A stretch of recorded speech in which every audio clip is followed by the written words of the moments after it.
تنظیم سازی کا بنیادی حق ہے بلکہ یہ اس کا بنیادی اس کا فریضہ ہے کہ وہ اپنی مرضی سے جس مرضی پارٹی کو ووٹ دے یا تنظیم سازی کرے، تو شہری کا بنیادی حق ہے۔ تو بلے کا نشان واپس لینے کا مطلب قطعاً یہ نہیں تھا کہ پارٹی تحلیل ہو گئی ہے۔ تو بہرحال معاملہ یہ ہے کہ جسٹس مسرت ہلالی کل کے تاثر کے بعد جب وہ کہہ رہی تھی کہ اس کا مطلب آپ دھمکی دے رہے ہیں، تو میں سمجھتا ہوں کہ جسٹس مسرت ہلالی جو ہیں وہ کسی نہ کسی طرح اپنے اس فیصلے کو ڈیفینڈ کر رہی ہیں جو فیصلہ 13 جنوری کو دیا گیا، جس میں یہ 3 لوگ شامل تھے، اور جس میں بار بار یہ کوشش کی گئی کہ جناب جو بلے کا نشان جب واپس لے لیا تو اس کا مطلب یہ ہے کہ آپ مطلب سے مراد کے جو تاثر الیکشن کمیشن نے لیا، اور 12 جولائی کے فیصلے میں سپریم کورٹ نے کہا بھی کہ جناب جو آپ نے یہ ڈیسیژن لیا ہے اور آپ نے اس کی جو تشریح کی ہے یہ تو آئین کے مطابق ہے ہی نہیں، اور آئین کے مطابق تو جو سیٹیں تحریک انصاف کی بنتی ہیں وہ سیٹیں ان کی بنتی ہیں۔ تو یہ بڑا واضح صاحب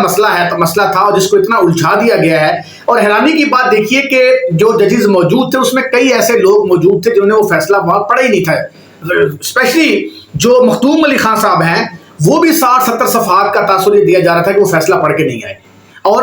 اب اس میں ایک اندازہ لگائیے کہ پہلے فیصلے کے اندر، بعد میں جو نظر ثانی کے فیصلے کے اندر جو ججز کی تعیناتی کی گئی، جو بینچ بنایا گیا، اس میں 7 نئے ججز کو شامل کر دیا گیا، تو وہ لوگ جو پچھلے فیصلے میں موجود ہی نہیں تھے۔ تو اس کا مطلب تو آپ خود سمجھ سکتے ہیں کہ پاکستان کا جو نظام انصاف ہے وہ کہاں کھڑا ہوا ہے۔ دوسرے جو سوالات وہاں اٹھائے جا رہے تھے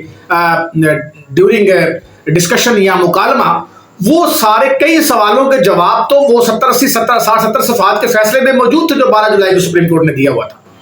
تو مسئلہ یہ تھا کہ اگر وہ فیصلہ پڑھ کے آ جاتا تو ایڈوکیٹ فیصل صدیقی نے یہی ریمارکس دیا آگے کہ جناب، یعنی وہاں ڈائیلاگ کے اندر مکالمے میں کہا کہ جناب آپ پہلے فیصلہ تو پڑھیں اور مجھے فیصلے میں بات تو کرنے دیں۔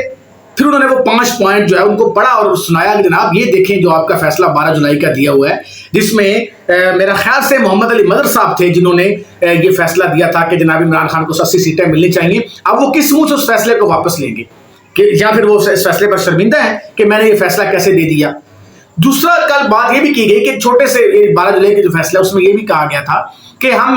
ملک کے اندر جو آئینی بحران پیدا ہوا اس کو ٹھیک کرنا چاہتے ہیں۔ تو اب اس میں یہ ہے کہ جو جسٹس قاضی فائزہ صاحب تھے، سابق چیف جسٹس تھے، یا پھر اس کے بعد مسرت ہلالی صاحب ابھی بھی بینچ کا حصہ ہیں، تو پہلے تو یہ بتایا جائے کہ یہ آئینی بحران کیوں پیدا کیا گیا، یا سکندر سلطان راجہ کو بلایا جائے، اس سے پوچھا جائے کہ جناب علی، جب ہم نے ایک فیصلے میں یہ بات کی نہیں کہ پارٹی تحلیل ہو گئی ہے یا وہ الیکشن نہیں لڑ سکتی، آپ نے اس کی غلط تشریح کیوں کی ہے؟ یہ ساری باتیں جب 12 جولائی کے فیصلے میں ہو رہی ہیں تو پھر اس فیصلے کو جو ہے وہ اس پر عمل کیوں نہیں ہو رہا؟ کہ فیصلہ 2024 جولائی میں آتا ہے، مئی 2025 آ گیا، 1 سال ہو گیا ہے، اس فیصلے پہ عمل نہیں ہوا، اور اس فیصلے کی رکاوٹ کے لیے کبھی آئینی بنچ بنایا جاتا ہے، کبھی 26ویں ترمیم کی جاتی ہے، کبھی ایگزیکٹو اداروں کو جو ہے وہ اختیارات دے دی جاتے ہیں، اس طرح مختلف ہیلوں بہانوں سے۔ بنیادی مسئلہ یہ تھا کہ تحریک انصاف کا وہ راستہ روکا جائے جس سے 78 کے قریب سیٹیں جو ہے وہ تحریک انصاف کے قومی اسمبلی میں اور صوبائی اسمبلی میں ان کو جاتی ہیں۔ 2 باتیں ہمیں دیکھنی ہیں۔ پہلی بات تو یہ ہے کہ اگر تو 13 جنوری کو فیصلہ دیا گیا جس میں سمبل واپس لیا گیا، اگر جسٹس مسرت ہلالی یا قاضی فائزہ یا جو بینچ کا حصہ تھے، اگر وہ اس فیصلے کو ابھی بھی ڈیفینڈ کرنے کی کوشش کر رہے ہیں، جس طرح میں نے کل ایک صحافی دوست بتا بھی رہے تھے کہ جسٹس مسرت ہلالی اور ان لوگوں کے اوپر ابھی پچھلے فیصلوں کا بوجھ ہے، اگر یہ اسی فیصلے کو جسٹس مسرت ہلالی ابھی تک پکڑ کے بیٹھی ہے کہ نہیں یار ہم نے سمبل واپس لیا تھا، تو پھر جو 12 جولائی کا فیصلہ تھا وہ فیصلہ کیا تھا؟ اور اگر 12 جولائی کے وہ 8-10 ججز جو بیٹھے ہوئے تھے بینچ کے اندر، وہ اگر یہ کہہ رہے ہیں کہ جناب تحریک انصاف کے ساتھ زیادتی ہوئی ہے، یہ سیٹیں ان کو ملنی چاہیے اور یہ الیکشن کمیشن نے اس کی غلط تشریح کی ہے، تو پھر پچھلا جو فیصلہ گیا وہ کہاں گیا ہے؟ اور پھر اگر 12 جولائی کے فیصلے پر ہی عمل درآمد ہوتا ہے، اسی کو فیصلے پر عمل درآمد ہوتا ہے، تو پھر الیکشن کمیشن اس میں قصوروار ہوگا، سکندر سلطان راجہ کو پکڑا جائے گا۔ اور اگر سکندر سلطان راجہ آتے ہیں تو پھر وہ یہ پول کھول دیں کہ جناب بلے کا نشان جب واپس لیا گیا راتوں رات اس کے پیچھے کیا کہانی تھی۔ تو یہ بڑی کڑیاں جڑی ہوئی ہیں میرا خیال سے۔ میں یہ سمجھتا ہوں کہ جس طرح ابھی میں اگلی جگہ بات بھی کروں گا کہ جو فیلڈ مارشل اس طرح کوشش کر رہے ہیں، اس وقت ملاقاتیں بھی ہو رہی ہیں، تو میں یہ سمجھتا ہوں کہ عمران خان نے یہ اس فیصلے میں بہرحال حق تو یہ ہے کہ سیٹیں ان کی بنتی ہیں، اور یہ فیصلہ میں نہیں دے رہا، یہ سپریم کورٹ فیصلہ دے رہی ہے۔ اگر اس کے باوجود یہ سیٹیں نہیں دیتے، یہ جو نظر ثانی ایک اب درخواست آئی ہے، اب ظلم کی انتہا دیکھیں کہ نظر ثانی کے اندر بینچ میں وہ لوگ شامل ہیں جو پہلے فیصلے میں تھے ہی نہیں۔ اس کا کیا مطلب ہے؟ اس کا مطلب یہ ہے، اور وہ 7 لوگ وہ ہیں، اور ان کے کئی لوگوں کے بارے میں یہ کہا جنہوں نے فیصلے نہیں پڑھا ہوا تھا۔ تو اس کے بعد آپ خود بتائیں، پھر 26ویں آئینی ترمیم اور آئینی بینچ یہ کیا کہانی ہے؟ صرف اور صرف ایک راستہ روکنے کی کہانی ہے۔ تو اب دیکھتے ہیں کہ یہ کہانی کس طرف جاتی ہے، تو میرا ذاتی خیال یہ ہے کہ جو ایک آئینی بحران پیدا ہوا جس کا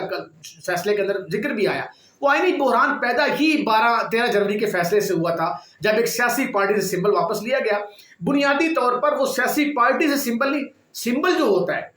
وہ ہوتا ہے بنیادی طور پر ووٹرز کے لیے، جنہوں نے اپنے کینڈیڈیٹ کو جا کے ووٹ کاسٹ کرنا ہوتا ہے۔ تو وہ 13 کروڑ عوام جن کو آرٹیکل 17 جو کہتا ہے ان کو بنیادی تنظیم سازی کا حق دیتا ہے،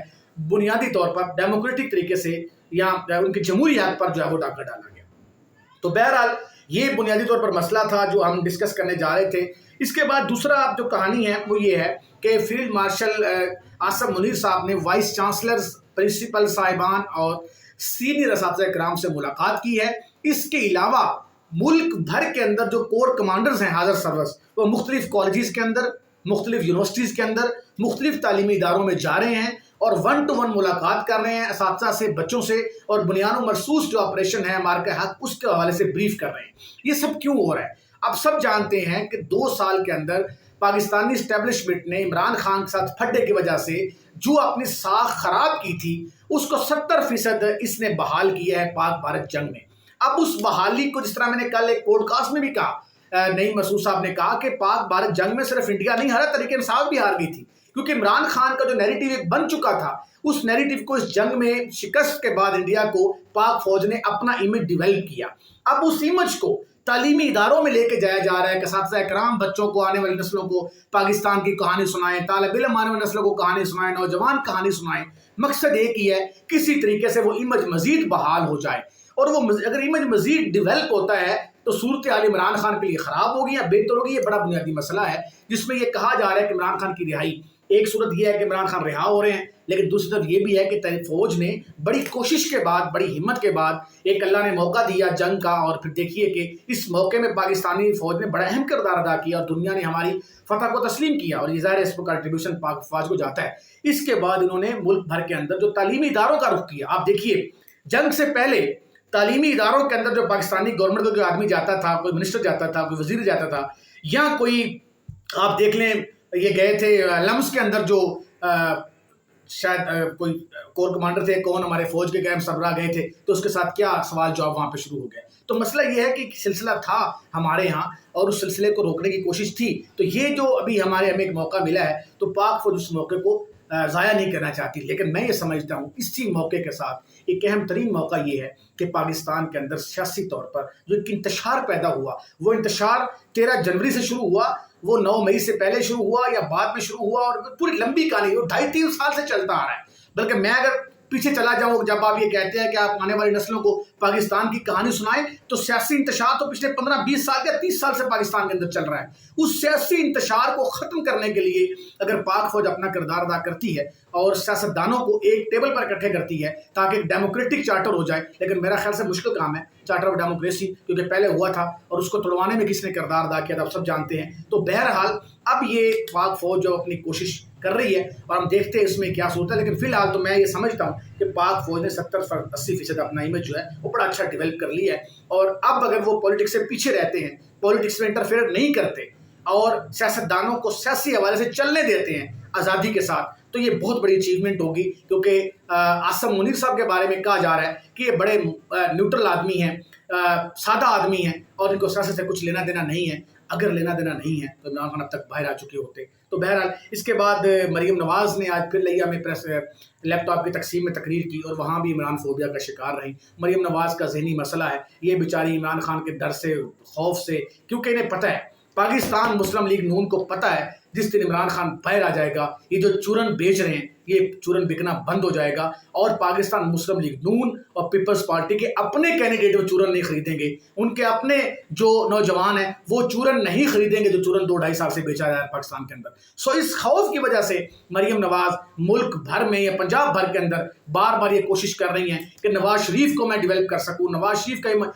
کی سیاست ختم ہو چکی ہے، بھٹو کی طرح ختم۔ اب ان کے بچوں نے جس طرح اپنے بزرگوں کا نام خراب کیا ہے، اب دیکھتے ہیں تاریخ کس طرف جاتی ہے، لیکن فی الحال مریم نواز کو میں بار بار ایک ہی بات کہتا ہوں کہ آپ تعلیمی اداروں کے اندر جا کے عمران خان کے فوبیا کا شکار نہ ہو، بلکہ اپنی عزت کی بات کریں، اپنے ورک اور اپنے کام کی بنیاد پر اپنی عزت بنائیں، لوگوں کو گالیاں دے کے اور لوگوں کو جو ہے گالیوں سے مراد کہ آپ ان کو تنقید کر کے آپ کیا سمجھتی ہیں کہ آپ اپنی کارکردگی چھپا لیں گی؟ لیپ ٹاپ کی تقسیم بہت بڑی کارکردگی نہیں ہے، پورا پنجاب پڑا ہوا ہے، ابھی آپ کی کارکردگی کا پتہ چلے گا جب آپ کی حکومت ختم ہوگی، دیکھیں گے ہم کہاں پہنچے ہیں ہم۔ تو بہرحال اسی کے ساتھ اجازت دیجیے، حالات پاکستان کے بہت ڈسٹرب ہیں، دعا کیا کریں۔ یہ جو مخصوص نشستوں کا فیصلہ ہے اس پر مجھے تو ڈر ہے کہ عمران خان کو سیٹیں بالکل نہیں لینے دیں گے حکومت والے، لیکن مل جاتی ہیں تو بڑی اچیومنٹ ہوتی ہے، اور اگر مل جاتی ہیں تو پھر پاسے ہی پلٹ جائے گا سارا۔ بہت شکریہ۔